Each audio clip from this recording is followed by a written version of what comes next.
A state without nationality, and that may sound strange, but for some, it's a reality. People in Israel cannot be documented as being Israeli. And as Artis Polislier discovers, a united national identity could be an important step towards ending discrimination in the country.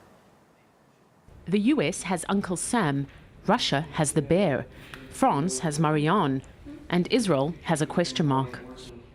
If nothing else, it's weird. In France, you're French. In the United States, you're American.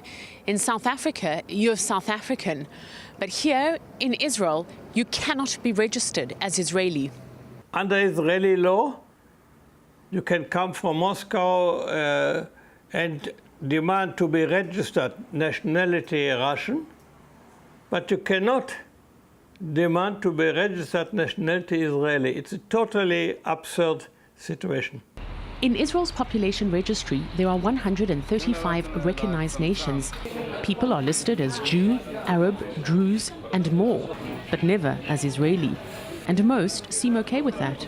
It's semantics. The meaning is the same. The nation is the Jewish nation, and it has the Jewish nation state, both in the Proclamation of Independence and the UN resolution of November the 29th, 1947, which says that a Jewish state will be formed, not an Israeli one.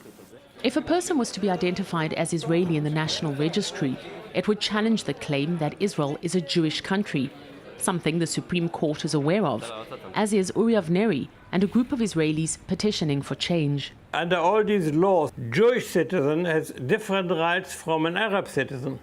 This is something which we cannot accept. It's not democratic. We want the state to belong to the Israelis, all Israelis. But for now, the Supreme Court has dismissed the case, leaving the debate on what is an Israeli open. For years, it was Srulik, created by one of the country's greatest caricaturists, Karnil Gadosh, better known as Dosh. But Srulik is clearly Jewish.